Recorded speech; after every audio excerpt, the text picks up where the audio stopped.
आने वाले वक्त में ना तो इस ढलान को अटल बिहारी वाजपेयी की सरकार संभाल सकी और ना ही मनमोहन सिंह, और इस तरह दिसंबर 2014 तक रुपए की कीमत 63.33 रुपए पर पहुंच गई। 2014 में कभी रुपए की लुढ़कती कीमत को चुनावी मुद्दा बनाने वाली भाजपा भी आज 8 साल बाद लुढ़कते रुपए की कीमत को संभाल नहीं पाई है और आज रुपए ने गिरावट के सारे रिकॉर्ड तोड़ दिए हैं।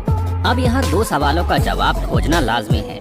पहला, रुपया गिर क्यों रहा है और क्यों डॉलर के साथ ही रुपए की वैल्यू को मापा जाता है? तो चलिए ढूंढते हैं इस सवाल के जवाब को हमारी इस वीडियो में। डॉलर के मुकाबले रुपए के लुढ़कने की वजह में रुपए की कीमत कई फैक्टर्स पर निर्भर करती है, जैसे महंगाई, रोजगार, व्यापारिक घाटा, विदेशी मुद्रा भंडार, इक्विटी मार्केट का उतार चढ़ाव, इंटरेस्ट रेट, जीडीपी वगैरह। नटशेल में बात करें तो डॉलर के मुकाबले रुपए के लुढ़कने की सबसे बड़ी वजह फॉरेन रिजर्व में गिरावट होती है। अगर फॉरेन रिजर्व कम होगा तो रुपया कमजोर होगा और अगर ये ज्यादा होगा तो रुपया मजबूत होगा। मान लीजिए कि आपके घर का कोई व्यक्ति अमेरिका में किसी सॉफ्टवेयर कंपनी में नौकरी करता है। क्योंकि अमेरिका की करेंसी डॉलर है तो उसे भी सैलरी इसी करेंसी में मिलती है। इसके बाद वो अपनी सैलरी भारत में आपके पास भेजता है। डॉलर में भेजी गई रकम आपको एक्सचेंज के बाद भारतीय रुपए में मिलती है। ऐसे में अगर आज के समय में $1 के मुकाबले रुपए की वैल्यू करीब 80 रुपए हो गई है तो आपके लिए डॉलर में भेजी गई रकम भी इसी अनुपात में मिलेगी। अगर $100 आपके लिए किसी ने भेजा है तो आज के समय भारतीय करेंसी में ये लगभग 8,000 रुपए होगा। वहीं अगर डॉलर के मुकाबले भारतीय रुपए की वैल्यू 70 रुपए होती तो आपको 7,000 रुपए मिलते, यानी 1,000 रुपए आपको कम प्राप्त होते। इस तरह रुपए की गिरती वैल्यू के बीच भी कई लोगों को तगड़ा फायदा मिल रहा है। गिरते रुपए का सबसे बड़ा असर ये है कि आयात अधिक महंगा हो जाता है और निर्यात सस्ता हो जाता है। इसकी वजह ये है कि आयात की समान मात्रा का भुगतान करने में अधिक रुपए लगते हैं और निर्यात की समान मात्रा का भुगतान करने के लिए खरीदार को कम डॉलर लगते हैं। तो रुपए में गिरावट का अधिक असर उन आयातकों पर पड़ता है जो रुपए की कीमत प्रति डॉलर बढ़ जाने से बुरी तरह प्रभावित होते हैं। हालांकि रुपए का गिरना निर्यातकों के लिए सकारात्मक साबित होता है क्योंकि उन्हें डॉलर के बदले अधिक रुपया मिलता है। कितना आता है विदेशों से पैसा? विश्व बैंक की रिपोर्ट के अनुसार भारत में विदेशों से साल 2020 में 83 अरब डॉलर से अधिक धन भेजा गया था। वहीं 2021 में 87 अरब डॉलर की रकम भारत आई थी। विदेशों में नौकरी कर रहे भारतीय भारी मात्रा में पैसा देश में अपने परिवारों के पास भेजते हैं। इससे देश के विदेशी मुद्रा कोष को फायदा होता है। पिछले कुछ दिनों में इस बात पर भी चिंता जताई जा रही है कि भारत का विदेशी मुद्रा भंडार भी लगातार कम होता जा रहा है और कई हफ्तों से चल रही गिरावट की वजह से ये 600 अरब डॉलर से नीचे पहुंच चुका है। पिछले हफ्ते अमेरिकी फेडरल रिजर्व की 50 आधार बिंदु दर वृद्धि और आने वाले महीनों में और अधिक दरों में बढ़ोतरी के संकेत के बाद वैश्विक स्तर पर अमेरिकी डॉलर में उछाल को रुपए में गिरावट का एक बड़ा कारण माना जा रहा है। साथ ही विदेशी निवेशकों का भारतीय बाजार से अपने निवेशों को खींच लेना भी रुपए के गिरने के कई कारणों में एक माना जा रहा है। ये भी कहा जा रहा है कि दुनिया के प्रमुख देशों में मौद्रिक नीति के सख्त होने, आर्थिक मंदी और रूस यूक्रेन युद्ध की वजह से बना राजनीतिक तनाव भी निवेशकों में चिंता बढ़ा रहा है और ये रुपए में आई गिरावट का एक कारण हो सकता है।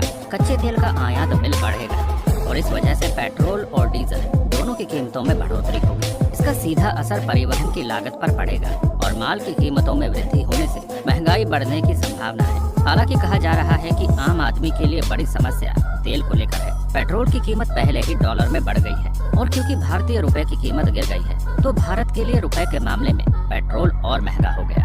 आम आदमी पर इसी बात का सबसे ज्यादा असर पड़ेगा। पिछले कुछ हफ्तों से लगातार बढ़ रही तेल की कीमतों की वजह से पहले ही महंगाई बढ़ने की आशंका जताई जा रही थी। अब चूंकि भारत को तेल आयात करना और महंगा पड़ेगा, इसलिए बड़ी चिंता इस बात को लेकर है कि पेट्रोल और डीजल की कीमतें और ऊपर चली जाएंगी, जिसका सीधा असर आवश्यक चीजों के परिवहन की लागत पर पड़ेगा और महंगाई और बढ़ेगी। रुपए में आई गिरावट का एक सीधा असर उन छात्रों पर पड़ेगा जो पढ़ाई के लिए विदेश जाने की योजना बना रहे हैं। डॉलर के मुकाबले रुपए के कमजोर होने से भारतीय छात्रों के लिए विदेशों में शिक्षा ले पाना महंगा हो जाएगा। निर्यातकों के लिए रुपए का गिरना फायदे का सौदा है क्योंकि उन्हें विदेशी मुद्रा भुगतान को भारतीय रुपए में परिवर्तित करने पर ज्यादा राशि प्राप्त होगी।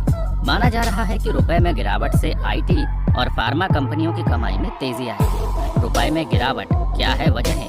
आर्थिक मामलों के जानकार और JNU के पूर्व प्राध्यापक प्रोफेसर अरुण कुमार का मानना है कि रुपए में आई गिरावट की मुख्य वजह ये है कि इस समय भारतीय अर्थव्यवस्था काफी कमजोर है। कोविड महामारी के बाद अमेरिका की अर्थव्यवस्था काफी मजबूत हो गई थी। कहने के लिए तो भारत की अर्थव्यवस्था ठीक हो रही है, लेकिन वो अभी भी 2019 के स्तर पर नहीं पहुंच पाई है। और उसकी वजह है कि भारत की अर्थव्यवस्था में डिमांड कम है और सरकार उसकी तरफ ध्यान नहीं दे रही है। सरकार का कहना है कि विकास दर अच्छी है और भारत सबसे तेजी से बढ़ती अर्थव्यवस्था है, लेकिन क्योंकि इसमें असंगठित क्षेत्र के आंकड़े नहीं आते हैं, इसलिए सरकार के दावे के मुताबिक विकास दर नहीं है। इसीलिए खपत की मांग कम है।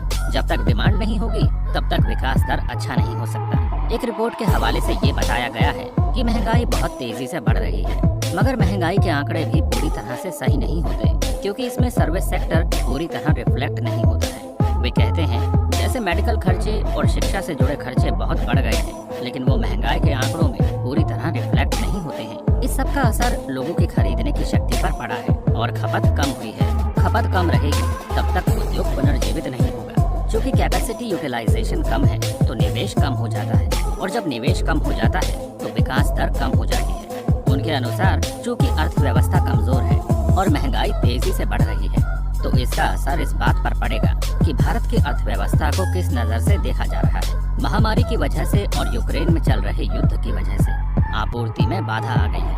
ये सारी दुनिया में अव्यवस्था पैदा कर रहा है। जब अनिश्चितता का समय होता है तो लोग सुरक्षित ठिकाना खोजते हैं और डॉलर को एक सुरक्षित ठिकाना माना जाता है।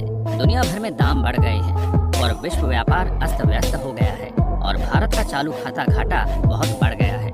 विदेशी निवेशक देश से बाहर जा रहे हैं और भारत का विदेशी मुद्रा भंडार बहुत गिरा है। डॉलर की मांग बढ़ गई है और रुपए की मांग कम हो गई है। इससे ये डर पैदा होता है कि अब रुपया गिरेगा। ऐसी अटकलों और अनिश्चितता से स्थिति और बिगड़ती है। वैसे दोस्तों, आप क्या कहना चाहेंगे रुपए और डॉलर के बीच चल रहे इस उतार चढ़ाव के बारे में?